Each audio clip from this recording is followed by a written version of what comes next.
This program contains subject matter and language that may be disturbing to some viewers. Viewer discretion is advised.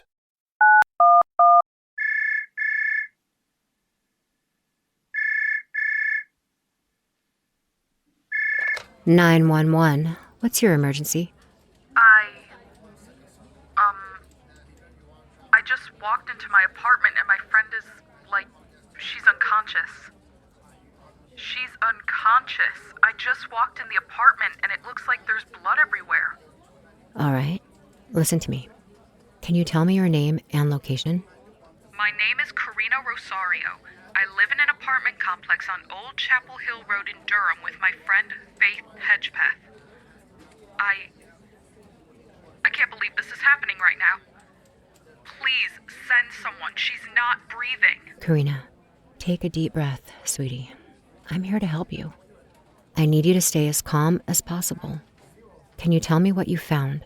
I came back home to the apartment and the door was open. I thought she forgot to lock it, but when I went inside, I found her in the bedroom. She's not moving, and there's so much blood. Okay, Karena, I understand this is incredibly distressing. I'm sending help your way right now. Can you confirm if your friend is breathing or responsive in any way? No, she's not breathing, and she's so cold. I think she's gone. Who would do something like this? I'm so scared. Thank you for providing that information, Karena. Officers are on their way. I need you to stay on the line with me until they arrive. Can you make sure you're in a safe location within the apartment?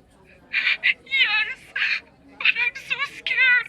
Please hurry. Help is on the way, Karena. You're doing great. While we wait for the police to arrive, is there anyone else in the apartment with you? No, I'm alone. It's just me and her. I understand, Karena. The officers will be there shortly. You're not alone in this. I'm here with you every step of the way. Can you describe your friend to me, just in case it helps with the investigation? Her name is Faith Hedgepeth. She's 19 with brown hair and brown eyes. She's wearing a white shirt and black sweatpants.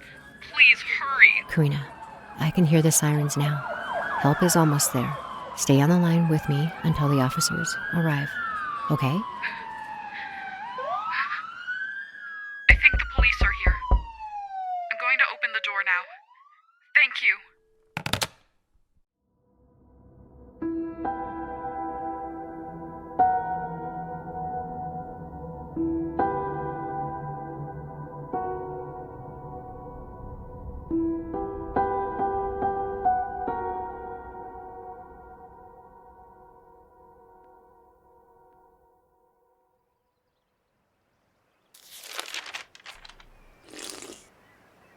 Another unsolved murder.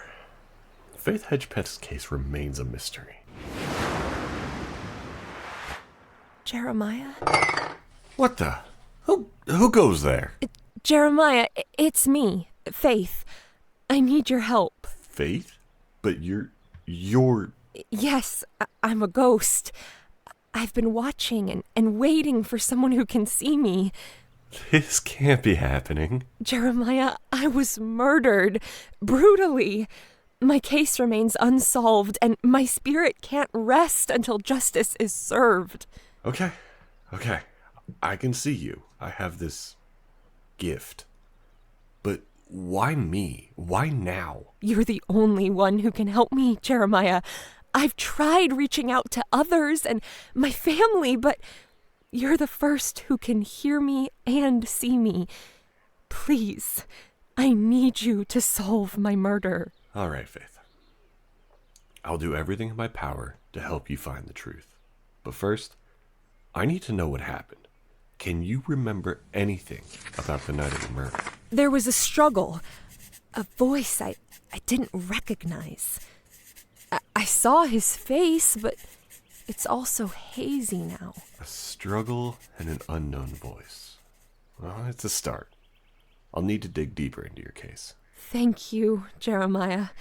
You have no idea what this means to me and especially to my family. I will find the answers, Faith, no matter how many secrets I have to uncover. It's September 8th, 2013. A year has gone by since the murder of Faith Hedgepeth. It's been weeks since Faith's ghost first visited me, pleading to solve her case. I still haven't given up my search to find answers. Good news is, I eventually got my hands on paperwork that detailed the timeline that the police believe to resemble the footprints of where and when Faith was on the night of her murder. It's a lead that I'm going to hold on to. People keep asking me if I've lost hope in solving this mystery. I told them no, because that never crossed my mind, ever. Because I know Faith is counting on me. I have an interview meeting later today with Detective Carter, who is leading the investigation of this case. Maybe I'll have answers to my questions sooner than I think.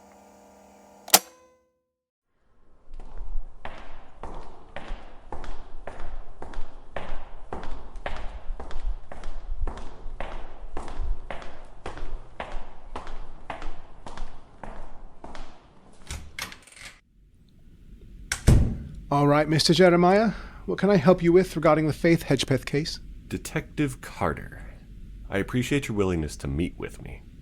I've been doing some research, and I understand that Faith was last seen on the night before her murder.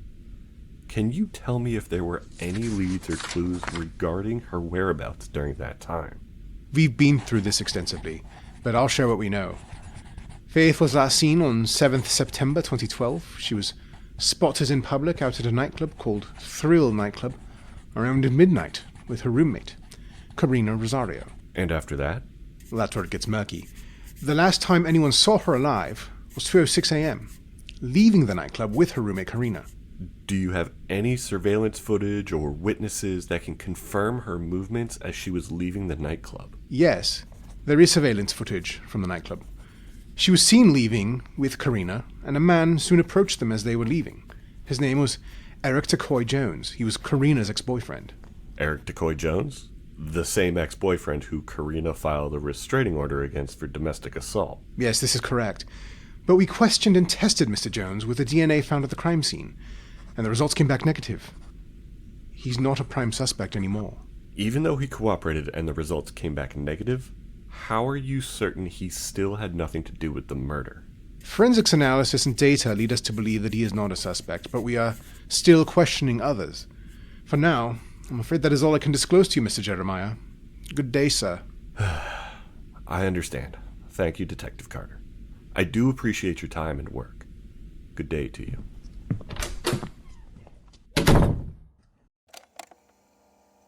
A few weeks later, after interviewing Detective Carter, I knew I had to immediately question Eric Decoy Jones, as he was spotted on the night of the murder at the nightclub with Karena and Faith. I overheard he was still living in the same house that was around the corner of the same apartment complex where the crime scene had taken place. The chances of him refusing to talk to me might be slim to none, but it is worth a shot. I do want to also note that after analyzing the database and police documents, I discovered a report on Mr. Jones. He posted this encrypted message on his Facebook page shortly before Faith's murder. Dear Lord, forgive me for all of my sins and the sins I may commit today. Protect me from the girls who don't deserve me and the ones who wish me dead today. These raised red flags in my opinion. I gathered my belongings and tape recorder and headed to speak to Mr. Jones.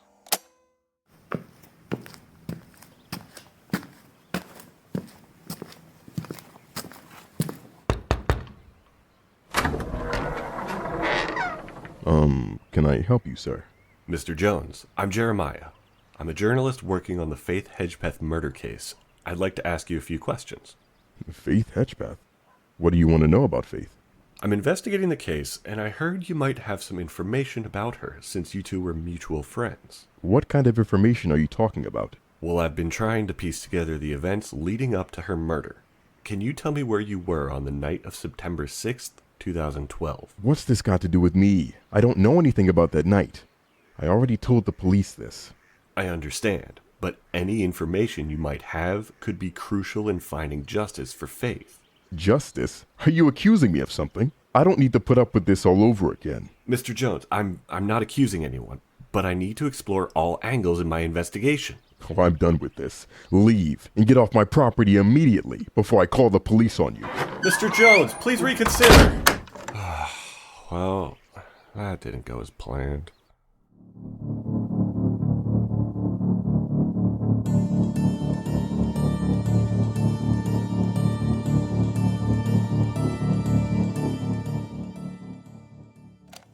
October 5th, 2013. It was already October, and today was one of those days that makes you question the path you've chosen. I ventured to Eric DeCoy Jones's residence, hoping to uncover a lead in the Faith Hedgepeth murder case. What I encountered, however, was nothing short of frustration and rejection. I approached Mr. Jones seeking answers, but it didn't take long for him to slam the door in my face. Rejection is part of the job, of course, but today's encounter hit differently. The implication hung heavy in the air, suspicion and anger, as if I were prying into something hidden. It's moments like these that make me wonder if I'm doing more harm than good. Am I pushing too hard in my pursuit of the truth? Yet, I know that uncovering the facts behind Faith's murder is the only way to honor her memory and bring her family closure. I won't let one setback deter me. I'll regroup, reassess, and find another angle to approach this case. No matter how many doors are slammed in my face, I'll keep seeking answers for Faith. Tomorrow's a new day, a new opportunity to make progress. Faith's story deserves to be told, and her voice, even in death, will not be silenced. A phone call? At this hour? Mr. Jeremiah, I have crucial information about the Faith Hedgepeth case, particularly regarding Karena Rosario and Eric DeCoy Jones. We need to meet in person as soon as possible. Who is this? Why the secrecy? I can't reveal my identity over the phone, but I assure you, the information is vital. Meet me at the old diner on Urban Street in 1 hour. Urban Street Diner, 1 hour? I'll be there.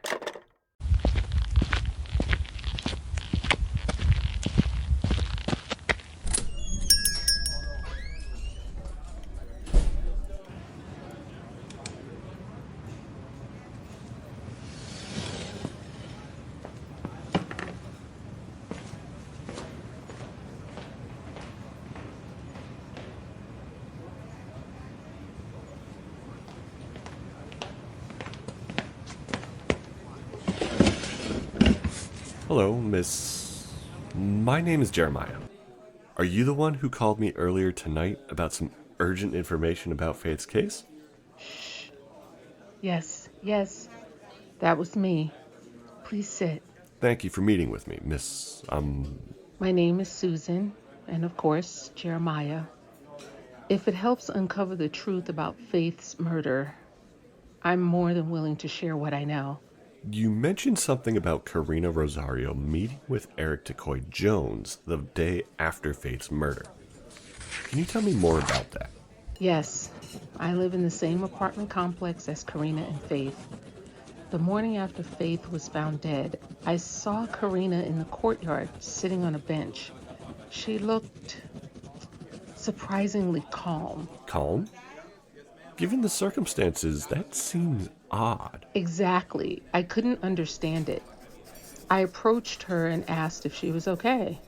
She said she was just trying to collect her thoughts, but her demeanor, it didn't match someone who had just discovered their best friend's lifeless body. Did you see her with Eric DeCoy Jones during this time? Yes. Shortly after I spoke with her, Eric arrived. They seemed to be talking intensely. And it struck me as odd since the last time I saw Eric around here was months ago when he was being escorted out by police for breaking into the apartment. What did you overhear, if anything? I couldn't hear their conversation clearly, but Karena seemed defensive initially, like she didn't want to talk to him. But then they got into the car together and left. That's Quite interesting, Susan. Did you notice anything unusual about Karena or Eric's behavior before they left? Now that you mention it, Eric looked anxious, maybe even agitated. And Karena, well, she didn't seem like herself at all. I see. Thank you for sharing this information, Susan. It's important to consider all angles in this case. Jeremiah, am I doing the right thing? I don't want to falsely accuse anyone. Susan, you're doing the right thing by sharing what you observed. It's up to the authorities to investigate and determine the truth. We're just trying to ensure justice is served for Faith. I'll follow up on this lead and see where it takes us. Thank you for your cooperation.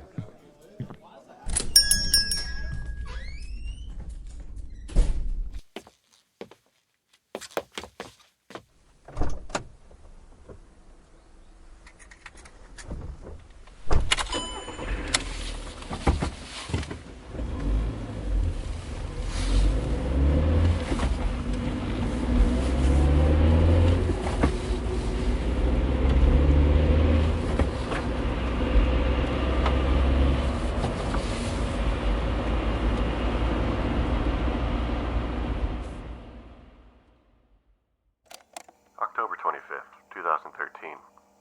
It's been almost 3 weeks now since I spoke to Susan about the murder case.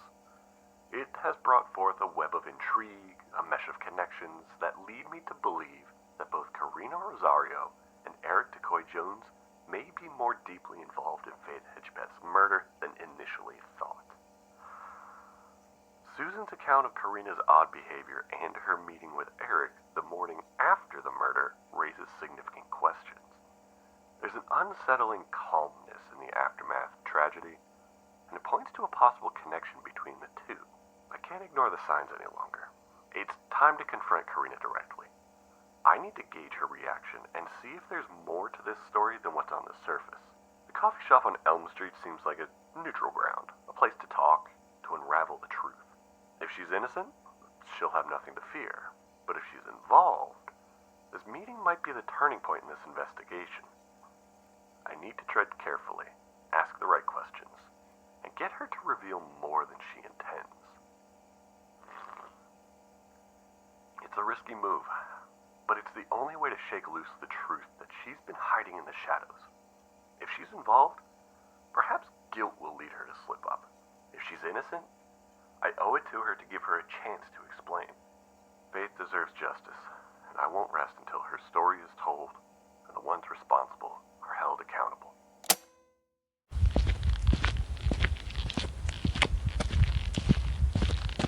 Karena Rosario's house. This is where I need to get some answers. What's Mr. Decoy doing here? This has just got a little more complicated.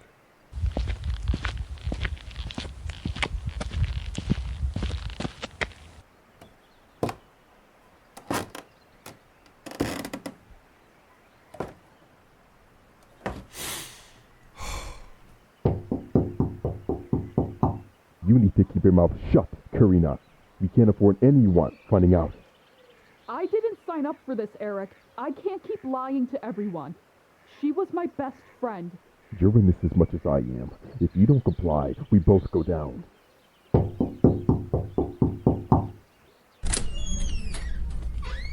Jeremiah, you need to leave, now. Karena, what's going on here? Just go. It's not safe for you here.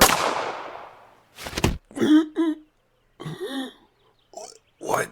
I had to do it, or else we would be going to jail. He was going to tell someone. Believe me. What have you done? Eric, you fool! What have you done? We need to get rid of him, Karena. We can't let this ruin everything we've worked so hard for.